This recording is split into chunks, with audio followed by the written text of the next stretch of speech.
Coming to Katsumi, Katsumi is a fitness management coach. So I'll not call him a fitness coach or a management coach or something. He have embedded fitness into management in whatever he does. And that's what Katsumi is for us. He belongs to Japan right now in Brazil. So we have connected Malaysia and Brazil till now.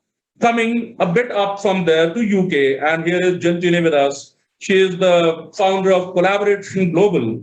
And Collaboration Global is really bringing people together to collaborate. And one theme that she follows in her life is love everybody, love self. And that, if you spread, that's it. It's done. To all three of you, here comes my guru. And I literally want to call him guru today, Niket Karajagi. And he is a gem of a person, a coach, a mentor, a friend, and all those words that you want to give him, but he doesn't take it so easily. His favorite statement, I'll tell you, he always says that till you are so desperate that your head is in the water and you are grasping for breath, don't look out for a coach like me. Because if you are not that desperate, I'll not coach you ever. He is also one person who says that don't look at your weaknesses, they're there. Work on your strengths and proceed in life. Working on weaknesses may be a waste of time. Maybe. He will throw more lights on it. Coming back here to two of us, I have Vinda with me here. She is a life coach. She is a manufacturer of air fresheners. She does many more things, and slowly we will get to know about it. And here I am, GC, for all of you. You know me well. I don't think I need to tell anything more about you about me, because all of you sitting here, I just seem to be one small particle in this universe with the stars like this available here, and I would love to be that way. And you Welcome, are a common everybody. stream between all of us. Thank you. Thank you, Vinda. Welcome, everybody, and let's start this. Visual thinking, we are 1 minute ahead of our, 1 minute over from our scheduled starting time. But then, yes, visual thinking, you know how it came to my mind? I was actually going through a lot many posts on social media, a lot many things in the world around me. And I was thinking, and lot many people around in the world with me. And every single second person used to come and tell me, Vinay, what to write here? I don't know how to write. I'm seriously not aware how to write. I'm not able to contemplate and put it in words as to what I should be writing. And this is the biggest worry in people's mind. My answer to them was, what do you want to write? Just talk about it. If you can't talk, just take a video of yours and put it there, whatever you want to say. You may not be good in words, you may not be good in languages. Why don't you show yourself what you are? It clicked in my mind, that visuals do trigger our minds. Now, with this and visual thinking, Niket, I'll come over to you to begin with. Your opening comments on visual thinking and how it impacts our world around us right now. I'll go on mute till you speak, Niket. Thank you. Oh, I'm a complete visual thinker. And, one of the things, since I'm a researcher and I keep studying a lot, I just can't understand chapters. I have to convert every chapter into a picture. And unless I do that, there is no way I can comprehend the concept. There is no way I can appear for a training program, and there's no way I can ever give an exam. I have to write also every chapter, because until I visualize every word that I've written, I feel so underconfident that if I have to appear for an exam, which I keep doing every month, I always carry tremendous fear that I'm going to fail. So I'm a complete visual thinker. In fact, I will get into MBTI and I will talk about how it works, but that's my personality type. And however, I'm pretty good on writing also, by the way. Grammarly puts me amongst the top 90% people in the world who write extensively. So it's not that visual thinkers cannot write, but when I write also, it has to convert into a picture in my mind. And unless that happens, I can't say okay to what I've written. So that's my starting comment, GC. Thank you very much. Thank you, Niket. You actually talked about something very interesting that, when you write also, there is a picture getting painted in your mind. Now I'll move on to a person. I don't know whether he writes or not. He must be writing, I'm pretty sure. But then he is fond of showing to the world and seeing from the world. He lives his visuals. Coming over to you, Khalid, and before I really come over to you, I want to tell you one specific thing about Khalid. He have a set of t-shirts, okay, and it is unique here. Just try and understand this. With his logo, yes, he is showing also one. He have got a meeting t-shirt, he have got a sleeping t-shirt, he have got an eating t-shirt, he have got a walking t-shirt and everything with his logo. And he want to promote a logo of the recent company that is focusing on to the world with every minute that he is spending. Khalid, over to you. What does visual thinking actually means for you? My God, Niket, you actually took the words out of my mouth. But again, you know, I think that you took the picture out of my mouth. I'm a visual thinker completely.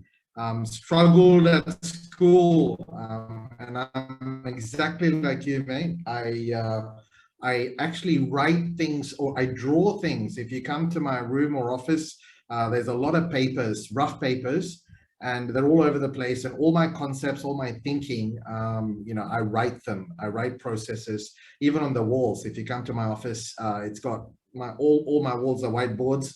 And I keep writing on them or you know, sort of drawing pictures and diagrams. So definitely a visual thinker, but, you know, opposite to Niket, I can't write for nuts, right? I can't write. I'm not a wordsmith, really admire GC and Vinda.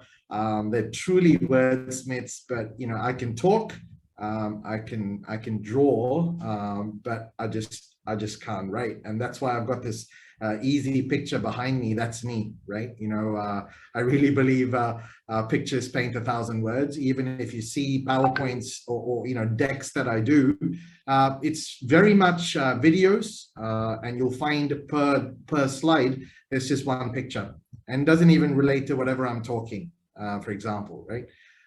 So that's that. And also, I mean, to what GC was saying, generally, you know, I call myself a monetizer, right? So I actually monetize underused, unused, and invisible assets in a company, right? That's what I do. That's my strength. And again, you know, whenever I'm working with a company to take them to the next level, I usually sort of become part of the brand. I become one of the brand, and I become a billboard, walking billboard, right? So generally, I wear the companies that I'm sort of I own. But today, I've got to say, seriously, I wish I owned Vespa, but I don't own Vespa. I'm actually doing a project for Vespa in Malaysia and, you know, working on it. I've got a big meet on Monday. So I'm just getting in the mode and, you know, letting people see Vespa. So, you know, it's kind of me, definitely visual thinker. Definitely, I've got a mind mapping, you know, every company, every business plan that comes across to my desk. I actually draw a mind map. I get the whole business on one page. If I can't see a business on one page, I don't take it on. I don't do anything with it. I just move on, right? So absolutely, but I do definitely take my hat off for those who can write, who are wordsmiths like Niket, GC, and Vinda. Okay, over to you, GC. I think that's me. Thank you, Khalid. Now, these being opening statements, you guys are giving me a lot many more masala to talk to you after this. Coming over to you, Katsumi. You have heard these two gentlemen. I have done some blabbering till now, so I really want from you to understand. For you, you know, fitness is obviously visible, isn't it? You can't write fitness, except for the waist size and all. It has to be visible, isn't it? Now, apart from fitness, in the overall world around us, this visual thinking, how does it impact you and where does it take you? Your opening comments there. Well, I think most people end up being very visual without even realizing. When we're talking to people, we tend to just point, and I usually have my meetings and my teachings with a whiteboard behind me, because when I speak, I need to write down something or I need to draw something out. Yeah, just making sure that people see the information as simple as it possibly can be makes it much easier for them to absorb it. And I think all of us can actually benefit from it in every aspect. Like you said, fitness is something very visual. You cannot just write about it. You need to show people what to do, how to do.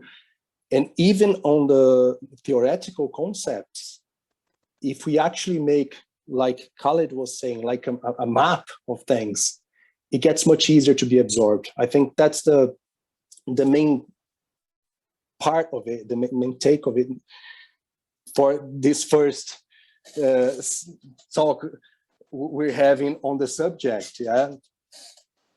Thank you, Katsumi. It was a lovely opening comment from you. Coming over to you, Jill. Now I'll not call you a darling, Khalid. I've got an objection out here, but then I'll still call you here on the dais. Jill, you have been talking about seeing people, understanding them. It's not about hearing about them. It's about seeing them, understanding them, then loving them, and then collaborating with them. There is a visual involved there as well. My question to you, Jill. Your opening comments about visual thinking as a topic first, and about what Niket, Khalid, and Katsumi till now have said. Go ahead, please, Jill. It's your turn. Okay. Well, let me just tell you a little story first of all. About 100 years ago, when I was a primary school teacher, I was doing some training, and we were in the room, and there was about 15 people in the room, and we were all asked to read the same paragraph in our heads. We all read the paragraph. And then he went around the room and he asked each of us to say, and how did you read that? And we were like, what do you mean? How did we just read it? He said, well, how did you decipher the information? And we're like, oh. He said, okay, now I want you to read it and concentrate on where the information is coming from. Are you listening to your voice say the words? Are you listening to the author's voice say the words? How are you finding the information? So, okay, fair enough. And you read it and go, everyone can hear the author speaking, surely. But then the next to him was going, well, surely everyone can hear their own voice speaking, can't they? We went around the room. I'll just throw my pen away. We went around the room, and of 15 people, every single one had a different way of absorbing that paragraph of information. Some visualized it, some felt it, some connected with the emotion, some hurt me. I'm listening to the author tell me. I could hear their voice. I was very shocked to find out that I heard a man talking, and actually it was a woman that had written it. Go figure. So it's interesting how we all absorb this information and we give out in different ways. And I think what you were saying, Gunjan, about how in a collaboration, you all connect with each other in different ways and at different levels. So we all have to be there and be present to listen, which is really important. But at the beginning of every collaboration, you need the visionary. And just like Niket was saying, you've got to be able to see the picture. You've got to be able to see what's out there, to what's possible, to what's going to happen. And for me, if I've got a dream, if I can visualize it and I can see it in my head, it's going to happen.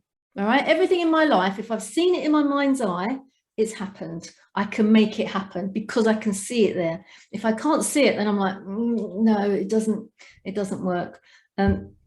And I'm just talking about being a wordsmith. On Monday, my fourth book is going to be published on Kindle. So watch out for that, guys. But that's me putting my vision into words. So the people that like to read can get access to me, but I'll be doing videos as well about it so people can listen to me and see me, and I'll be painting the pictures. Now, sadly, that's literally the one thing I can't do. I'm not artistic and I can't draw the pictures, but I'll find someone that can, because I know that that's how some people like to absorb their information.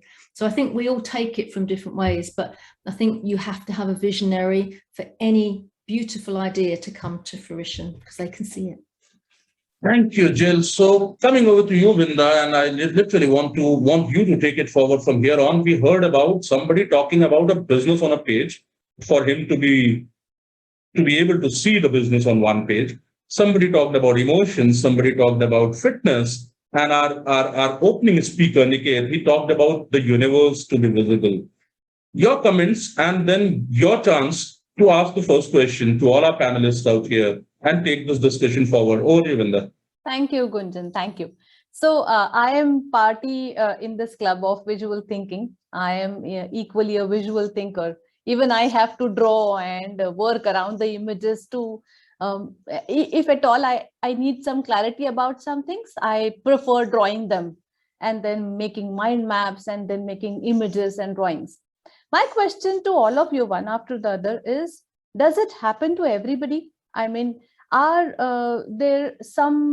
is there some category of people who are visual thinkers, and is there some other category as well?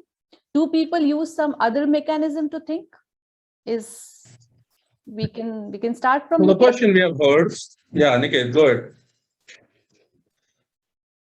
You're muted. You're muted, Niket. You'll have to unmute, please.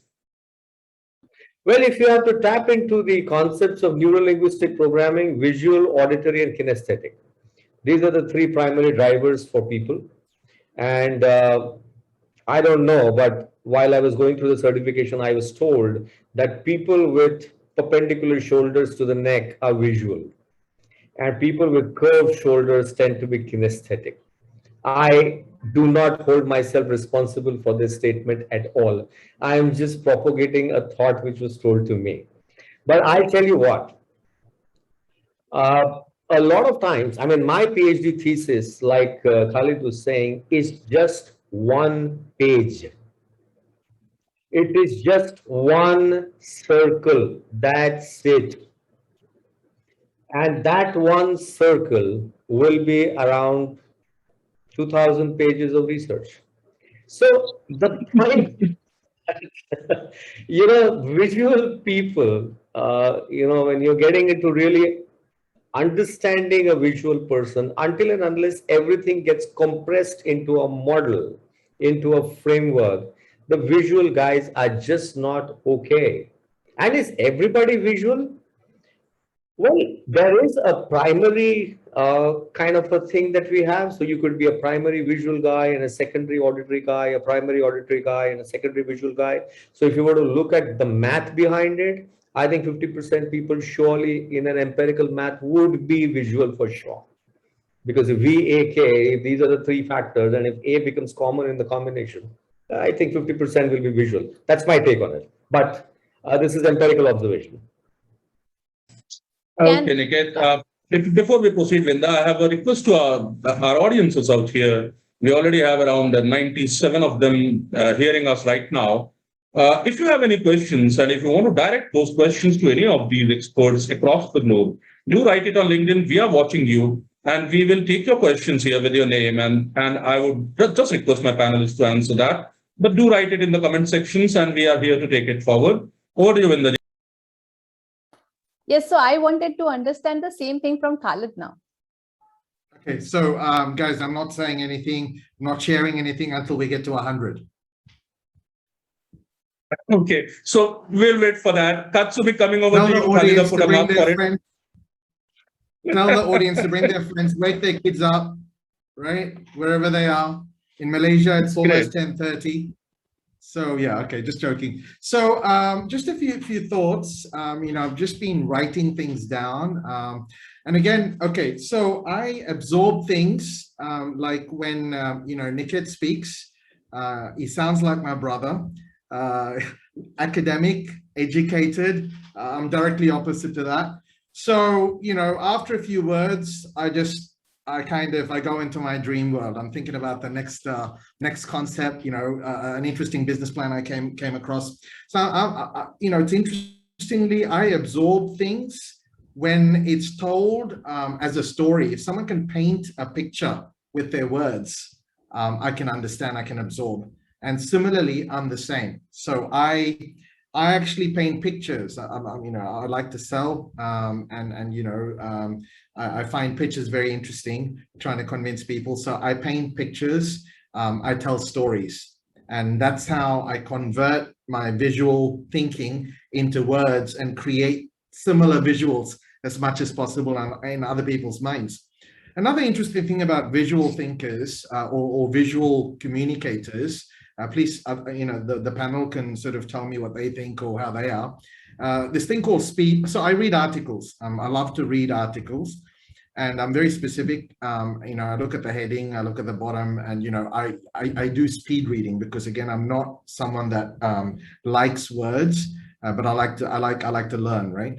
So I do speed reading, and funnily enough, I can read an article. I don't know. I can read probably a book in a day, or less, a few hours, a lot quicker than others, because I can skim through.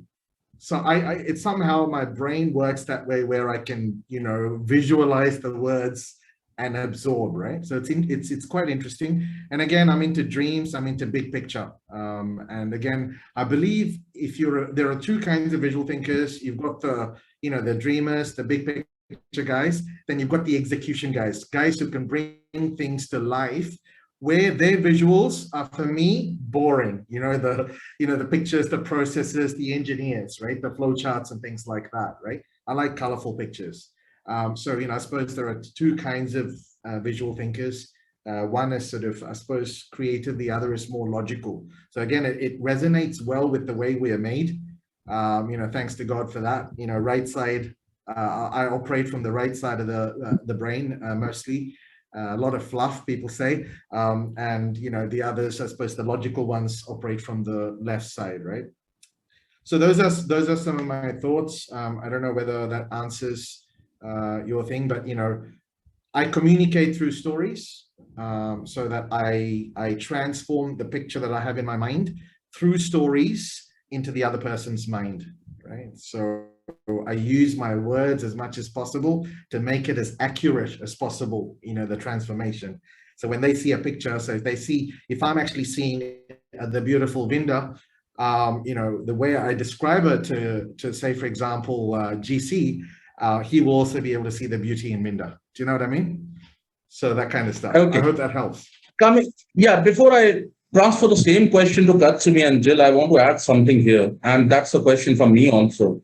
Gill, is it that, visuals trigger something else in our mind? Some other chemical reaction starts in our mind when we look at visuals, when we are looking at words, number one.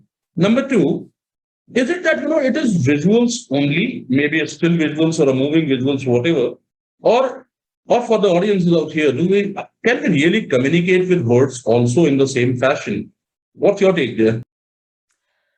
Well, I think this goes back to what Niket was saying about the NLP thing, visual, auditory and kinesthetic. I was always taught that the majority of people learn visually. So that's 60% visual, 30% listening, and 10% kinesthetic. So that was maybe 30 years ago. I think it's changing now. I think the world we are in with social media, we know that Instagram is more popular than possibly Facebook. Facebook is everyone writing things down with a few pictures. Instagram is all about the instant picture. So I think the world we're living in now, people are reacting more to visuals. We know that they react more to YouTube videos. So we're almost having to do the painting for them, the picture creation for them to understand, for them to have the story. Where I think maybe 5-10 years ago, we, as Khalid was saying, we were using words to tell the story, and the words would create the image in people's minds. So we would use copy and content on websites. There was a much more written word on websites in order for people to pick up the story and use their imagination and get connected with the emotion of what was going on. Now we see a sad picture, a happy picture, a 30-second video, TikTok video, whatever, and it connects you to that. So people are learning and absorbing information more immediately. So I would imagine that this visual connection, how people are viewing their world, is now probably 80% visual. I wonder how many millennials would be picking up a big thick book like a Stephen Covey book, the 7 Habits of Highly Effective People. That's a fat book. How many people that are like 25 to 30 would have even thought about reading that? Oh, I'll get the video. I'll go watch. I'll Google it. I'll find something on YouTube and I'll watch something about it that will help me absorb the information much, much faster. Our world is instantaneous. So I think whether we were born a visual thinker or a visual learner, I think we're having to be now. I think we're all having to pick that up and understand how to create the image and the story and the emotion through visuals. Even if it's not our natural space, I think we're having to do that in order to communicate faster in this world that we live in. Very true, Gill. Before I move on to Katsumi, there is a question coming in for Niket and Khalid. I will just read out the question to you and then I'll move on to Katsumi, and after that we'll take the answers from you. It's from Mr. Machindra. He is the CEO and director at Matrix of Technologies, and he's asking, how is this visual thinking helpful in corporates? So I'm just parking this question with Niket and Khalid both. Over to you, Katsumi. What I asked Gill a couple of minutes back, and I asked her, Is it some chemical reaction that happens in our body which makes us better fit to understand things when we look at visuals? Or is it that, we are already fit enough and anything coming our way, we will evaluate our ways and we are okay with it? Over to you, dear. Oh, I was going to mention, first of all, when Jill was telling her story, yeah, and automatically you just imagine that, yeah, I saw Jill from 100 years ago, like she says. listening to this teacher of hers and having a group of people sitting down on on chairs and probably a blackboard in front of them and things like that, I could actually picture that. And according to the comment she just made, yeah, my question is that killing our creativity or most people's creativity? Yeah, this urge of being exposed to the whole visual idea instead of just making us imagine like a thick book would do. Yeah, something for us all here to think about and comment as soon as possible. But regarding the brain itself, yeah, what we imagine, what we create, and what we remember, they get mixed up. Our brain doesn't really tell apart from what is a real image that we saw or a real image that we imagined. So in that regard, when you think about chemicals and things like that, I think we need to be very careful with what we see, yeah, because it might become some kind of reality. Yeah, that's why visual witnesses in crimes and things like that aren't very reliable, because they remember what stood out for them. We six here, we can actually look at the same happening and see six completely different things, because one little detail, it's going to be what makes us tick in that particular image. So I do believe there is something really happens inside of our brains. But then again, even though we had a lot of studies on everything related to the brain, it's probably one of the least things that we know of in the whole universe, right? Because it's so perfect, it's so amazing that it raises a lot of questions instead of giving us a lot of answers. That's my take. Fantastic, Katsumi. Thank you, Katsumi. Vinda, I'll come to you after I hear the answer from these two gentlemen. For you, the point that I'm trying to put across, Vinda, is, meanwhile, which you can think of is, you said that you love to draw things when you really want to derive something out of a situation. Drawing takes you somewhere where you are able to decide about that particular scenario or situation, whatever you are drawing. That drawing also happens with words, those words being rearranged in a different fashion, and that's how the drawing happens. My question to you is, can words become visuals? Number one. And when they become visuals, are we really seeing words flying in front of us as Matrix? The movie Matrix I'm naming out here, the alphabets flying like that, and then they're giving us some meaning out of it. And if they fly in normal fashion, like in a book, they don't give that meaning. This is for you. Niket, coming over to you to start with the question of Mr. Machinder. Visual thinking we have been talking about. He is bluntly asking, how does it help in a corporate? Over to you, dear. Okay, so I have written a case paper on this. And with the advent of 5G, with the advent of quantum computing that's around the corner now, augmented reality is the next thing. And what's going to happen in augmented reality would be, let's say somebody wants to know what a dinosaur is. And if you just put your finger on the word dinosaur and the dinosaur pops out of your screen and you actually have a 3D image, and possibly augmented reality will also move into the feel of what the dinosaur is. You will also listen to the dinosaur. So the VAK3 portions are active. Now, I have created an e-learning portal of my own, which is probably the largest corporate portal today in the world.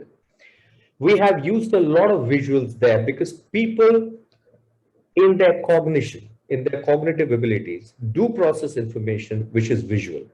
But there is another research also which says that one of the reasons why people want to be in classrooms is because they also listen and learn. So there's a hunger, there's a craving to see, there's a craving to listen, and there's also a craving to feel the faculty live. Now we're getting into an area where faculties will become immortal, they'll be beamed live across different cities, and maybe after they leave the planet, the artificial intelligence is going to retain the stuff that the faculties did, so they're going to be available always. So I think in corporate learning, and possibly last 25 years that I've spent as a coach in corporate learning, visual definitely plays a role. In fact, every time I have sketched things live on a chart paper, people have learned better than a PowerPoint presentation being beamed up on the screen and giving them the big picture. If you see the glass board behind my chair here, my entire office is full of glass boards. So we keep sketching, we keep writing things there. It's only that when I do events like this, I erase the things on the board. But I think the corporate learning, to cut the long story short, corporate learning has to be visual, it has to be auditory, and you must also be able to feel, because if the faculty can engage at the level of feel using technology, that's the faculty that the market wants. So it's like going to a church or a temple. You need to see, you need to feel, you need to hear, you need to smell, and you also need to eat. That's when the entire experience becomes complete, and that's when the cognition is complete. Otherwise, the cognition is incomplete. That's my take on it. Thank you. Thank you, Niket. Vinda, before coming to you, for Khalid, I'm changing the question now. There is a question coming from Jayesh Jan. He is a person who is on a mission to democratize value from IoT and AI. And he's asking a question. He says, in today's too much information world, one can appreciate the importance of being visual storyteller. But how for being practical, what metrics one should use to drive his or her time commitments to being visual story communicator rather than just words? If you want, Khalid, I can repeat the question for you, or you want it. Okay, I'm just saying, he's saying what metrics one person should use to drive the time commitment for becoming visual story communicator vis-a-vis a words communicator.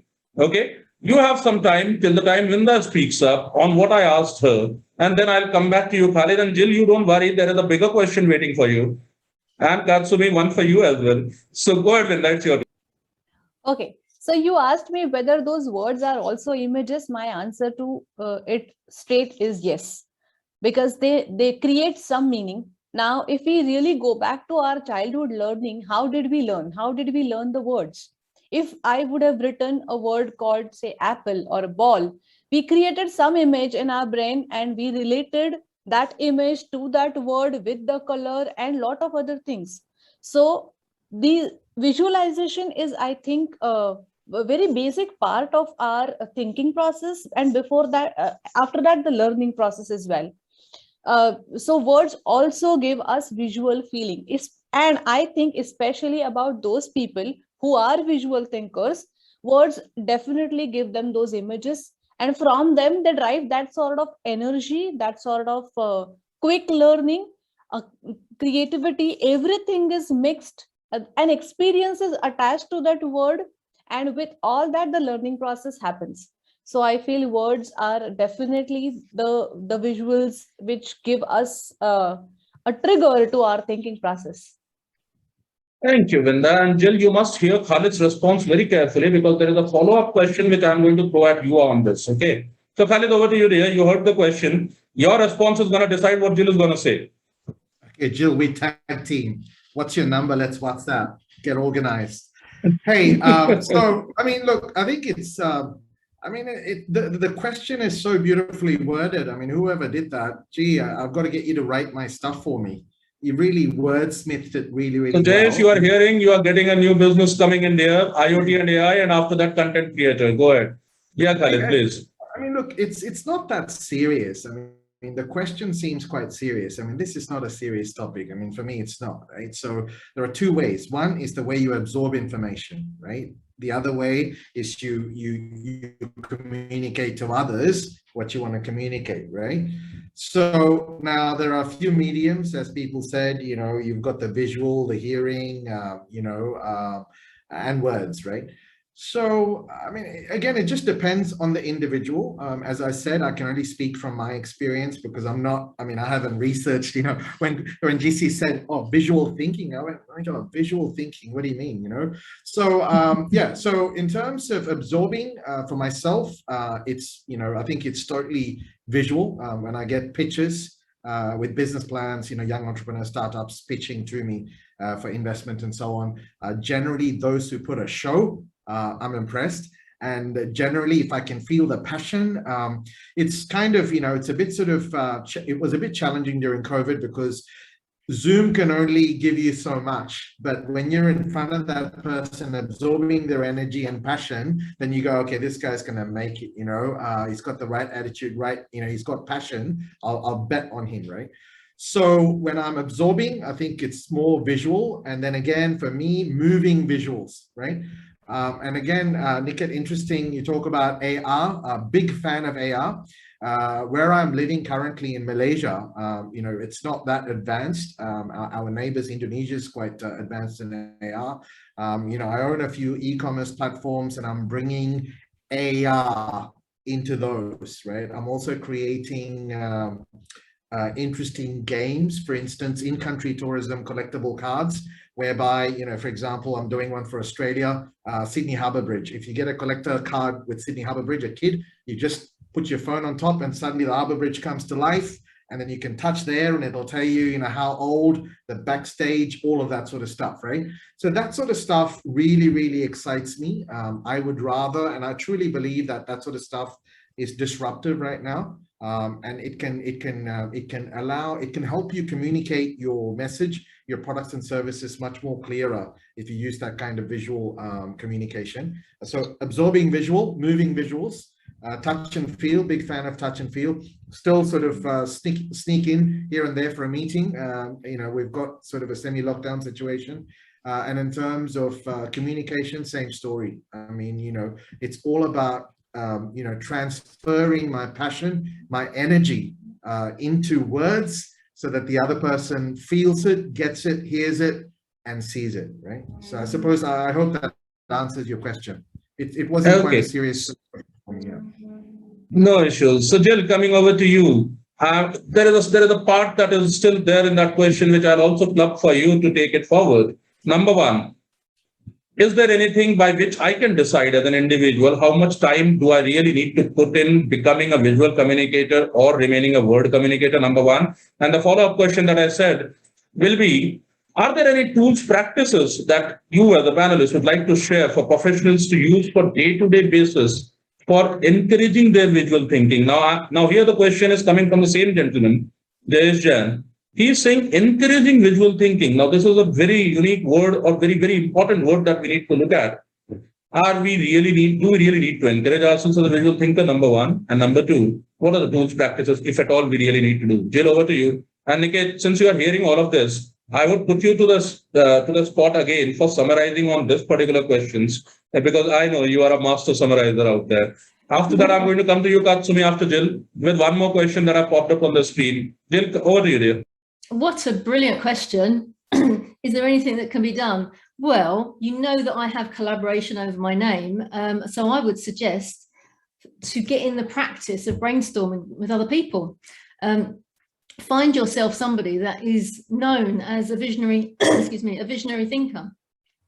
Because when you're in the environment of someone who can see big picture thinking, and as Khalid has said, you know, right brain thinkers, it's not essentially just the right brain, you know, it's all connected, but generally you'll find these people that are creatives, and then just being in their company sometimes, it gets you go, well, maybe I could, what if I did, maybe, and then you can start making suggestions and it becomes part of who you are. So I spent best part of 5 years with a business partner whose visual thinking was so big, I had to pull him back down to be on planet Earth, because he had just amazing ideas all the time. And then I was the one that had to go, so where do we start with that? What's step one? Because it was just too wide. So hanging out with people like that, it gets you in their mindset. You can see things. It's their context of how they look at things. And you're sitting there and you go, oh, okay, I can see it from your point of view now. So again, brainstorm, hang out with those kind of people. The other thing that Niket said about the different ways of learning. And he said that cognition is complete when you've had the visual, the audio and the kinesthetic. I would suggest that the cognition is complete when you've taken what you've learned, whether you've absorbed it visually or with words or through your imagination or through the energy, as Khalid has said, and you teach it to someone else. Because when you teach it to someone else, your understanding of what you've learned and what you've absorbed becomes consolidated, and it sticks, it stays there for a lot longer. When you just watch something visually, in one ear out the other potentially, but when you've seen it and you've written it down, use those magic words, or you've sketched something that kind of connects it to who you are and your brain and what's going on in your brain. But then when you go and teach somebody else, that will really help you get into the practice of painting the picture for other people, especially if you're going to work with someone who you know is a left brain thinker. It's very logical, very straightforward, very black and white, needs to have this picture painted in different ways. And that might be on a spreadsheet. You know, there are ways of painting a picture in a different way that they can absorb and they can connect with. So go teach somebody else. So practice finding your vision and seeing it. And you might do that through meditation. You might do that just by finding a quiet space. You might do that by talking, connecting to other people and seeing how they see the world. And then you take things on and then go tell other people about it. Paint that picture for other people and say, do you understand what I mean? No, I don't get it. So you try it again and you try it again until you see yourself as that visionary, because you get excited by what you're telling people about. And when you've got that energy and that buzz, the pictures, for me anyway, the picture just becomes very, very clear and it's so obvious. Why can't you see it? It's a brilliant, it's the energy that you have gets transferred, and that energy, I think, can make help people to access that vision. So I think that's a beautiful question. Any practices, hopefully that will help, but that's how I would go about it. Okay, so Katsumi, your turn now. I have somebody out here in our audiences, Mr. Mehul Kimtankar he is capturing happiness, creating visual assets using images and films. Now, he has written a very important point, Katsumi, on which I want you to really put in something. He says visuals are language independent, and that's the reason they connect well across generations. He is also saying, imagine the caves and the paintings. So the previous, the old era things, and now even today, when it is more than high time for across generations to really connect together. Do you really think visuals do help out there? Number one. Number two, if yes, is it something that we as individuals should be doing more in order to really bridge that generation gap, which is fast widening up now with the new generation coming up? And, you know, I can't be calling myself as old as what Khalid would be, but then I'm still younger than him. Go ahead, Katsumi, your turn now. Well, then, amazing. Yeah, how one two-word topic can actually generate this many ideas and different concepts. Yeah, it's fantastic. But pictures, in my opinion, they will always help us see how the past was. Yeah, so in connecting the younger generation to the older one, maybe through pictures in that sense. And that's what I got from the question. Yeah, to just imagine how things were when we go to like a museum and we look at an ancient picture. Yeah, I'm not going to say old picture, but when you look at that place that you are right now in the avenue or in the big city, and you see a picture that I don't know how many decades ago it was completely different, helps us connect to that period in time and help us understand a little bit more of how things were and how it got to where we are right now. Yeah, so I do believe that those images and those pictures can actually help us connect to past generations.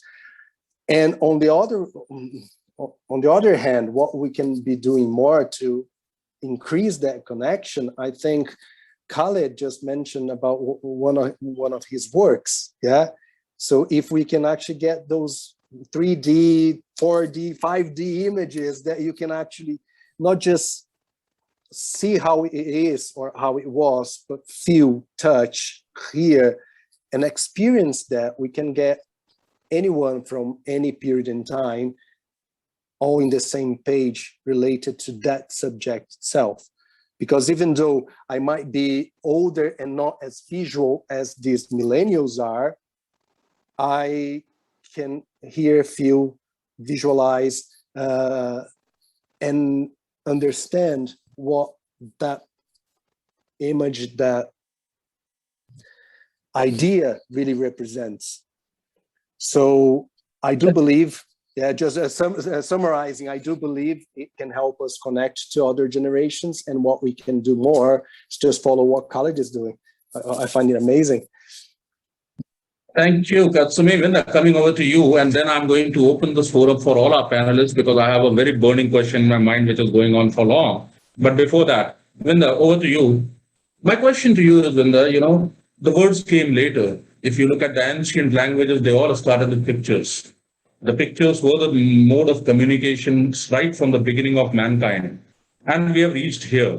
Now, over and above that, now there is a question that is coming up, and it says, with the attention span dropping day by day, what would you recommend to make a mark when you meet someone just for a few seconds or few minutes? How really do you really want to come across there? What are those words, or are the words important, or is your visual important? Go ahead, Vinda, over to you. And then I'm going to ask an open question to all my panelists here. Okay. Words are equally important, but I feel that especially in my training programs where I conduct soft skills training, we always say about the impressions, something that they get to know by looking at you. So how you present yourself, how your body language is, what your facial expressions are captured even before what you speak. And even while you're speaking, your body language is captured with a greater speed, I feel. And that happens automatically. People hardly understand that they are capturing something that they are seeing first, and then they're listening words, and then they're making sense out of it, and then they're connecting the two things, and then they're deriving something, maybe a interpretation or a conclusion or something. So I feel visuals that way are also equally important, and one has to understand and accept that those kind of impressions that we create, maybe through our body language, the way we are seen, the way we are presenting, has to be given equal importance. Words will definitely follow, but in our training programs, we definitely give more importance to body language than words, and it's true worldwide. I'm sure the panelists would also agree, and I would like to know from them as well. GC, before I conclude with this, I have one more question. You can park it probably, and then later people can answer. We all are entrepreneurs here, so we are dealing with people. We're dealing with certain set of market. How are we seeing this visual thinking impacting over there? We know that we are visual thinkers. What about our audiences? Some are coaches, some are entrepreneurs, some are into Khalid is a serial entrepreneur, so into hardcore marketing, selling. How do we see our audiences responding to this visual thinking is my question. You can park it, and then probably I would like to hear. No, I'm just going to add a couple of cents to this question. Actually, it took the words out of my mouth, as Khalid said initially about Niket. So you did it here. I'm just going to add one more dimension to this question, and that was the question which I wanted to all my panelists to be open for. In today's world now, I'm bringing one more aspect of social media also to what Vinda asked. Audiences and the social media also. Our prospective customers, our current customers, our employees, our stakeholders, and public at large. Is it that there have to be a strategy that, I have to be a visual communicator? Or is it that it can be a mix of everything? Or if you feel either one of them, what would be your advice as experts sitting out here to the people listening right now in terms of formulating their strategy and taking it forward?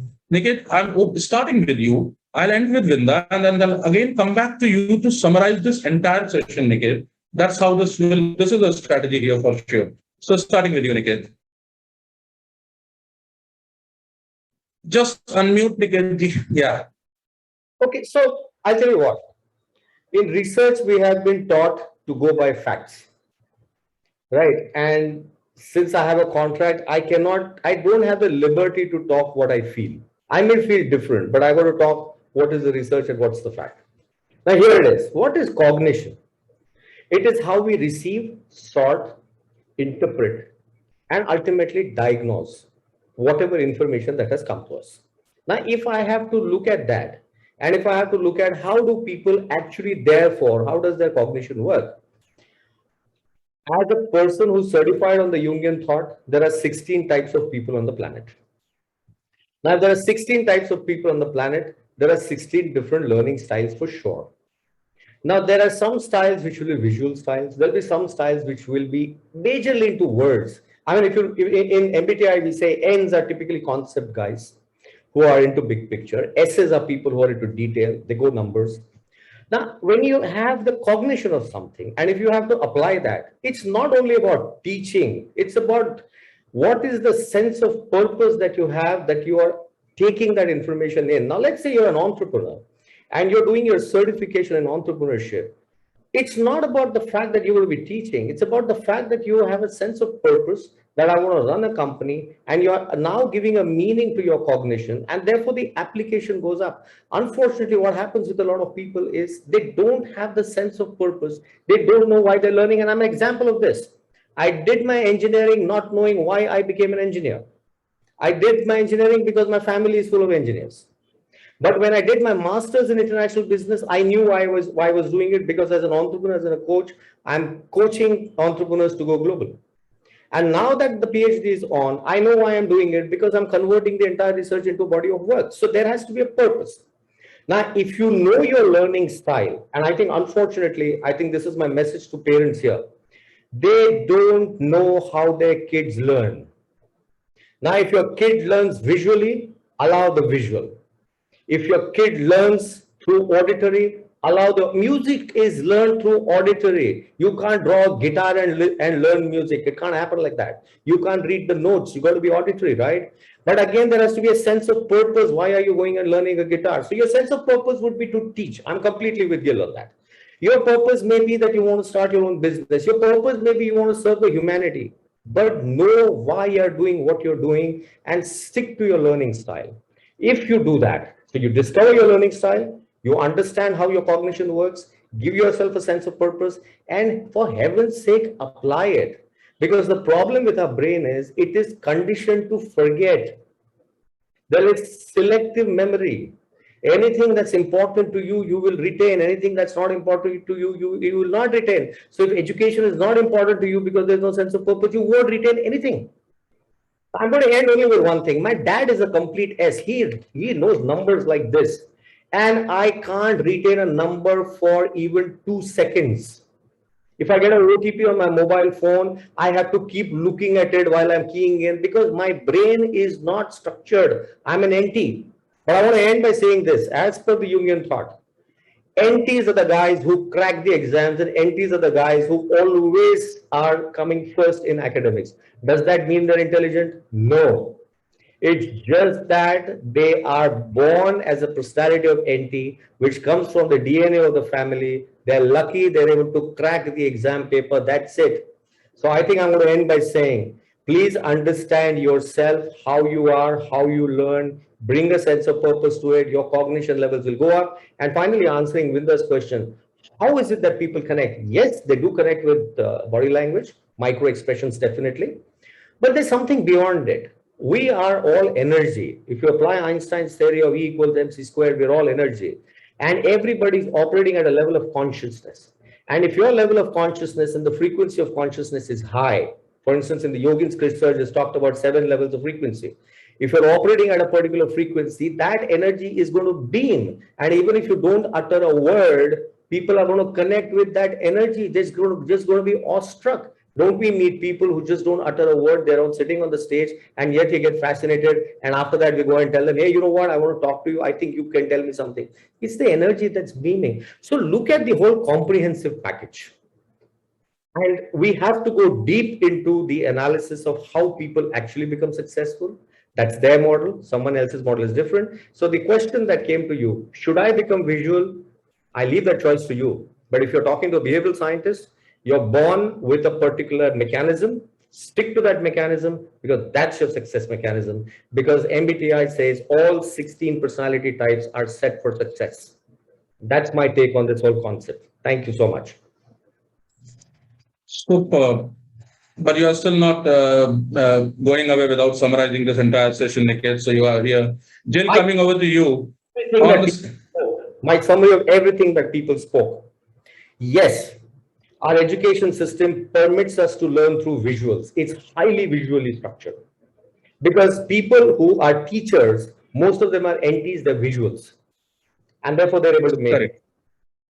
Yes, I agree that every person, if like Khalid was saying that he loves to see one page and that's how he interprets everything, absolutely. So if you're going to give a pitch of a startup to Khalid, know how Khalid operates, and then work the pitch along with that. So I go by Gill also. She said that you must have people around you and take the help, because if you want to connect with Khalid and if you're not that personality type, you're going to make a hash out of it because Khalid is not going to connect with you. So carry that person along with you. That's why partners and teams are there within the setup.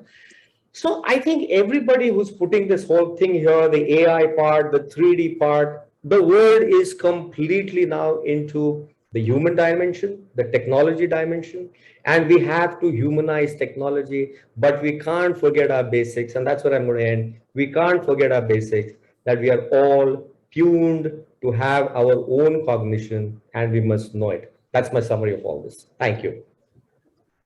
Jill, handing over the mic to you. Your turn now. The question remains the same. Go ahead, dear. Sorry, was that me? Oh, Niket, I absolutely love that. I cannot disagree with the words. Understand yourself totally. We're all energy. I think we're coming into an era now where people are really understanding that. They're realizing that there's a tipping point to the consciousness of society, and we're moving the needle closer and closer to kindness and caring and love. And I think we're in a clash position where the powers that be are losing the grip because we're working out we don't have to consume so much. This is a whole other panel discussion. I won't go into that. You can feel me going down that road, can't you? So finding out what frequency you operate at, 100%. And I agree, we have to humanize our technology. I loved what Khalid was saying about all the augmented reality that we have, and what Katsumi was saying as well about we are learning in a different way now, and we have to move forward and we have to understand who we are as well. So I've seen a TED talk, for the life of me I can't remember the guy's name, but he made a phone call using augmented reality. His friend picked the phone up and he could see his avatar of his friend who was holding something. And he said, "What are you holding?" He said, "Oh, it's a brain. Would you like to see?" As augmented reality. And he took the brain from him, all in a phone call. And this is technology that's available today. And this is what our world will be in, I don't know, 5 years, 10 years time. So the world is changing, but you won't change unless you understand, as Niket said, to understand yourself. And whether we are learning through visual means, whether we are visual thinkers, whether we are listening, and that's a really valuable skill to have if you can listen powerfully and get to understand people and connect with them. And whether you're a doer, you know, the kinesthetic is the hands-on stuff and the helping people. We need all of those, and we need to be adaptable, and we need to understand other people that maybe don't see our world from our perspective. And that's where we can connect with their energy to make sure that we can help them, and in turn they can help us. So my thing is, if we can teach the world to collaborate going forward and understand all of these things and come together from a place of love, then we will make a massive positive impact on the world going forward.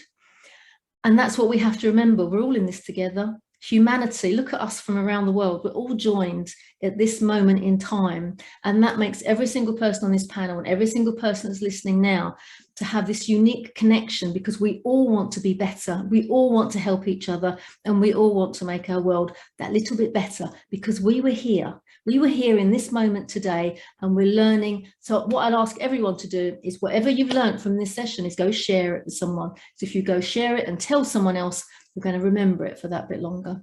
So that's my 2 pence. Thank you, Gunjan. Thank you, Khalid. I'll come to you later. Before that, I'll have to talk to our great friend from Brazil, Katsumi. The question for you also remains the same. I'll just try to shorten it out for you. Can you give us 2 or 3 tips for people like entrepreneurs or professionals on how they should be interacting with the world? What will be the better way to interact with the world? So I'm not giving you that option of being a visual communicator or not being it. I'm asking you 2 or 3 tips of how to do it. Over to you, dear. Right. First, I think the whole idea of finding what is your best way of doing things and absorbing information is the first one. Yeah. Find yourself, because it takes the same amount of energy to get yourself from being really bad at something to being average, and something that you're good at to be excellent. So go and spend the energy being excellent at that specific way of learning and communicating. Yeah, I do believe that if we can mix all these types, and as a salesperson, yeah, when I sit down with a client, I'm about to make a sale, and I haven't met that client before, it's very hard for me to just in an instant realize, oh, this person is visual, this person is kinesthetic, or this person is auditory. I have no idea. So if I manage to communicate my message using all aspects in the best way possible, and obviously I will be giving more emphasis on the type of communication that I am much more much better with, then I believe it can help any person to get the message across that much easier. Yeah, if we use all, because then the person that's listening to you will be absorbing any of the ways that they are better at. So I believe that would be the tip I'd give to everybody listening here. Thank you, Katsumi. Khalid, time for the elevator pitch with which you wanted to start with. Now it has to be shorter as the elevator pitch. Your closing comments on this question. You have said how people should reach out to you when they're presenting their business to you. I'm asking you how they should be reaching out to their customers, which can be most effective. Katsumi said, understand yourself, look at what you are good at and do it. I know you're not going to say this, so I'm removing those words. Over to you, dear. Okay, cool. So talking about entrepreneurs, before I answer, there are 2 prerequisites, right? This is what I do. This is what I look for in other people. Number 1 is serve, right?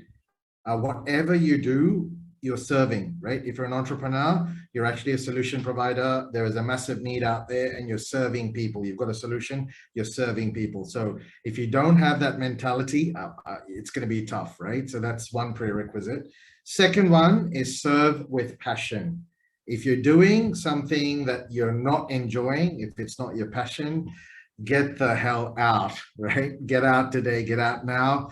Take this as sign from God. Seriously, get out, right? I can feel that there are lots of people that are listening today are not doing what they want to do. It's not their passion.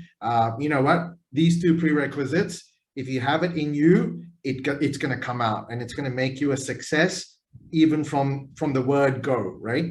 Now, in terms of how do you communicate, visual, audio, whatever, it doesn't really matter, because you need to communicate differently to different audience. It's as simple as that. I always say to my staff, always say to my partners, if for example, if I'm pitching in Indonesia, right? If I'm pitching in Indonesia, you've got a bunch of people and, I can only speak English. I can't speak their language.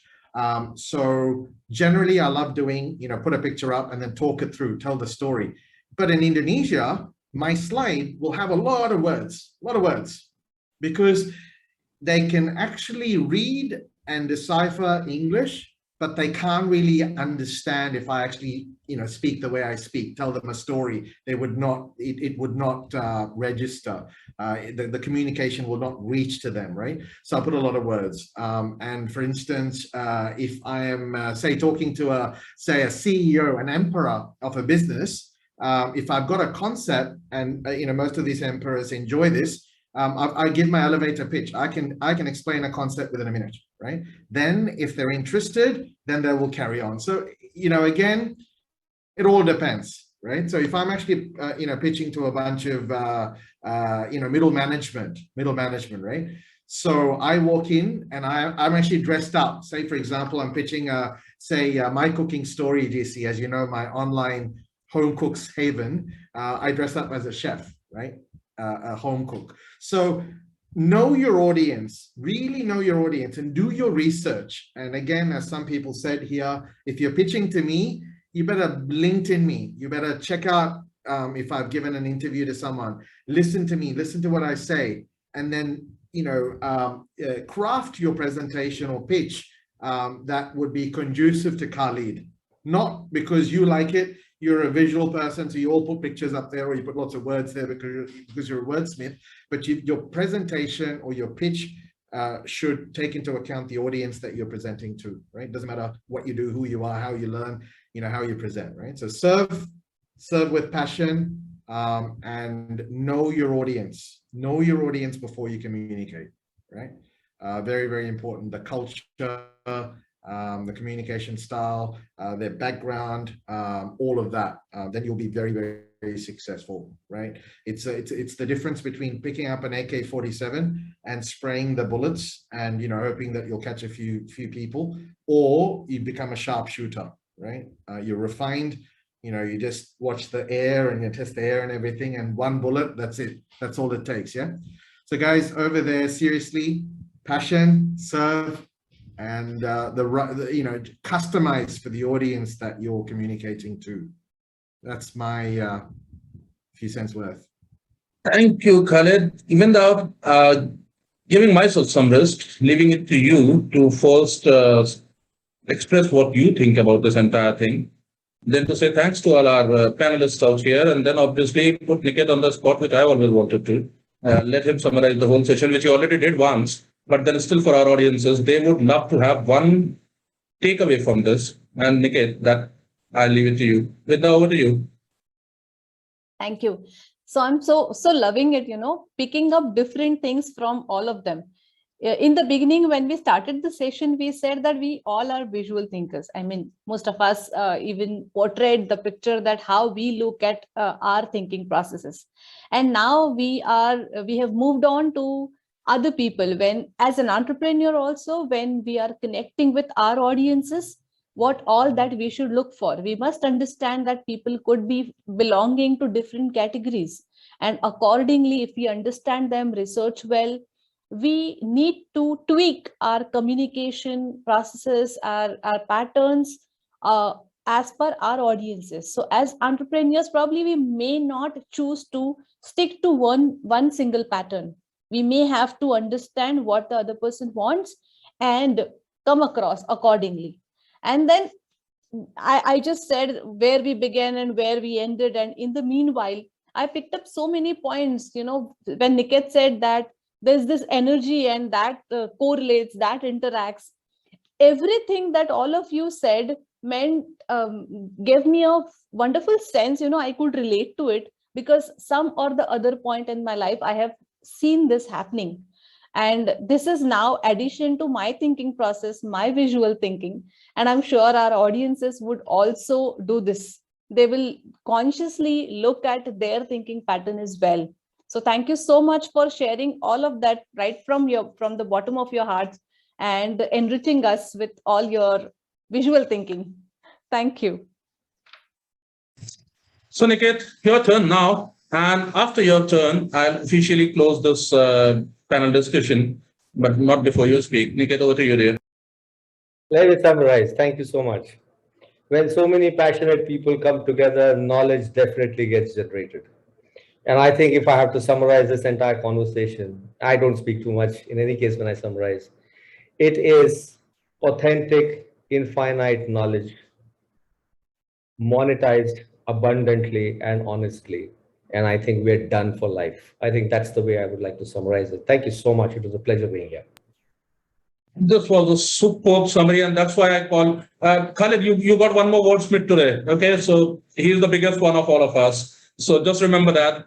Thank you very much for all of you. Before I say this to my panelists, to my audiences, for being here, for connecting with us, for being available to us. There are 170 of them watching this particular thing. So Khalid, your appeal actually worked. Coming back to all of you from different corners of the world in different time zones right now, we are covering India, we have people from UK, Brazil, Malaysia, and still talking so much. And I would have loved this to continue for maybe another an hour or so, but then I know we all have other appointments, other things to catch up. Jill is already being restless on this, but I'll not take more than this. Thank you very much. It was lovely having all of you. We would love to do a follow-up on this, maybe sometime, another couple of months down the line, maybe on the same topic or a follow-up topic or something. My request to you would be just make yourself available the way you have done it. You have supported us for this initiative of the Revolving Perspective, taking different perspectives of the same thing in front of the world and allowing them to choose one out of them. Thank you very much. It has been a lovely evening with all of you. Thanks to my audiences. Thanks, Vinda, for being and supporting me here. And अलविदा शब्बा खैर फिर मिलेंगे happy evening happy night happy morning whatever the time zone it is bye bye Thank you so much, Gunjan. It's been an absolute pleasure. Thank you. Thank Thank you. you, GC. Thank you, Vinda. Thank you so much. Thank you. Thank you all. Yes, Bye. bye, Khalid. Bye, Stay Katsumi. safe. Bye, Vinda. Bye. Bye. Thank you.